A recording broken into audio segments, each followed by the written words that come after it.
Hello friends, welcome to my channel fun and family vlogs.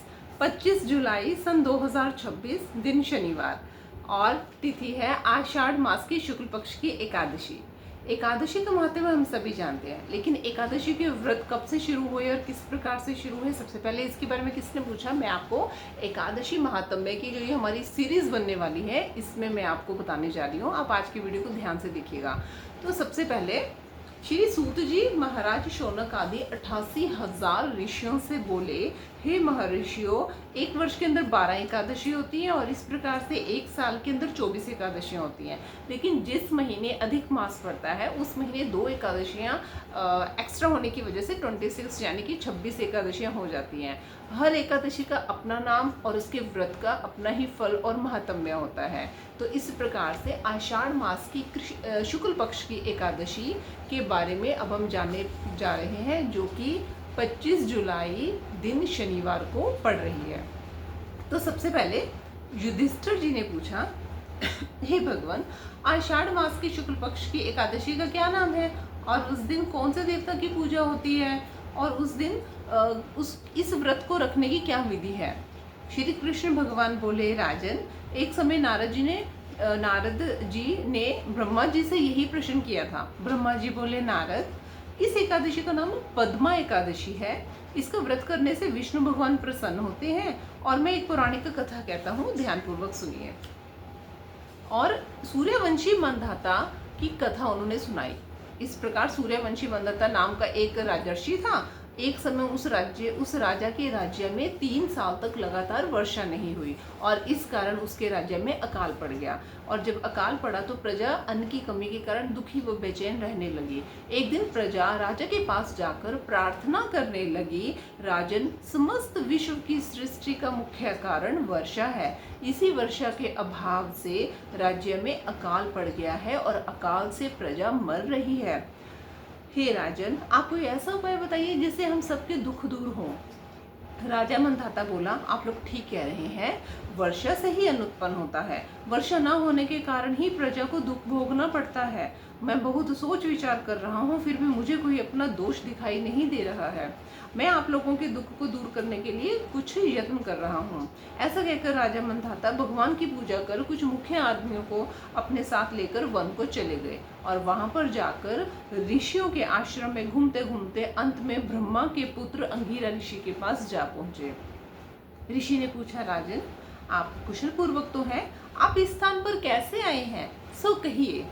राजा बोले, महर्षि, मेरे राज्य में 3 वर्ष से वर्षा नहीं हो रही है, इससे अकाल पड़ गया है और प्रजा कष्ट भोग रही है। प्रजा के कष्ट को दूर करने के लिए कोई उपाय बताएं।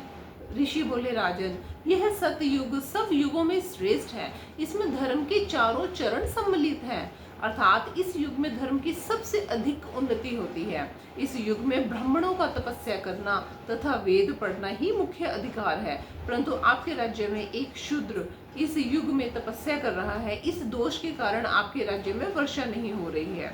यदि आप प्रजा का भला चाहते हैं तो उस शूद्र को मार दीजिए। राजा बोला, मुनीश्वर, मैं उस निरपराध तपस्या करने वाले शूद्र को नहीं मार सकता। आप इस दोष से छूटने का कोई अन्य उपाय बताएं। ऋषि बोले, राजन, यदि आप ऐसा ही चाहते हो तो आषाढ़ मास की शुक्ल पक्ष की एकादशी, जिसका नाम पद्मा एकादशी है, उसका विधि पूर्वक व्रत करो। इस व्रत के प्रभाव से आपके राज्य में वर्षा होगी और प्रजा सुख पाएगी, क्योंकि इस एकादशी का व्रत सब सिद्धियों को देने वाला है और समस्त उपद्रवों को शांत करने वाला है। इस एकादशी का व्रत आप अपनी प्रजा व सेवक तथा मंत्रियों सहित करें। मुनि के वचनों को सुनकर राजा अपने नगर को वापस आए और उन्होंने विधि पूर्वक पद्मा एकादशी का व्रत किया। उस व्रत के प्रभाव से राज्य में वर्षा हुई और प्रजा को सुख पहुंचा। इसलिए यह व्रत सभी को करना चाहिए। यह व्रत लोक में भोग और प्रलोक में मुक्ति देने वाला है। इसकी कथा पढ़ने व सुनने से मनुष्य के सभी पाप नष्ट हो जाते हैं। इस एकादशी को देवशयनी एकादशी भी कहते हैं और इस व्रत को करने से विष्णु भगवान प्रसन्न होते हैं। अतः मोक्ष की प्राप्ति के लिए मनुष्यों को यह व्रत करना चाहिए।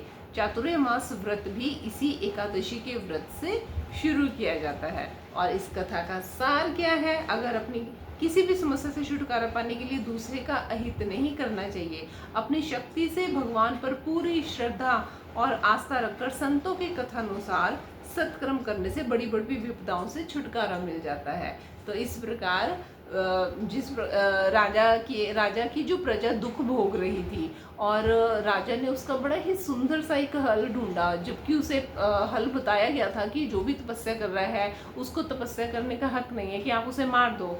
लेकिन राजा ने उसको नहीं मारा। राजा ने कहा कि नहीं, मैं एक निरपराध की हत्या नहीं कर सकता, मुझे कोई दूसरा उपाय बताइए। तो फिर एक जब उस संत ने उनको इतना अच्छा एकादशी के व्रत का महात्म्य बताया, उन्होंने उसको विधि पूर्वक किया और उसके व्रत के फल के प्रभाव से उनके राज्य में वर्षा हुई और सबके सब दुख दूर हो गए। तो इस कथा से हमें कितना अच्छा संदेश मिलता है कि अपने दुखों को दूर करने के लिए कभी किसी दूसरे को दुख नहीं देना चाहिए। तो एकादशी के व्रत का महात्म्य आज हमने सुना। एकादशी का व्रत 25 जुलाई को पड़ रहा है और ये दिन शनिवार के दिन है। आप लोग अपनी आस्था को बनाए रखिए और बने रहिए हमारे channel fun and family blogs के साथ। 12 एकादशियाँ जो साल के अंदर शुक्ल पक्ष की आती हैं और 12 एकादशियाँ जो कृष्ण पक्ष की आती हैं, पूरी तरह से 24 एकादशियाँ प्लस जो 2 एक्स्ट्रा होती हैं, सभी 26 एकादशियों की कथा आपको हमारे ब्लॉग पे मिल जाएगी। जल्दी हम सारी वीडियोस आपके लिए लेके आएंगे। बने रहिए हमारे चैनल के साथ। तब तक ओम नमो भगवते वासुदेवाय।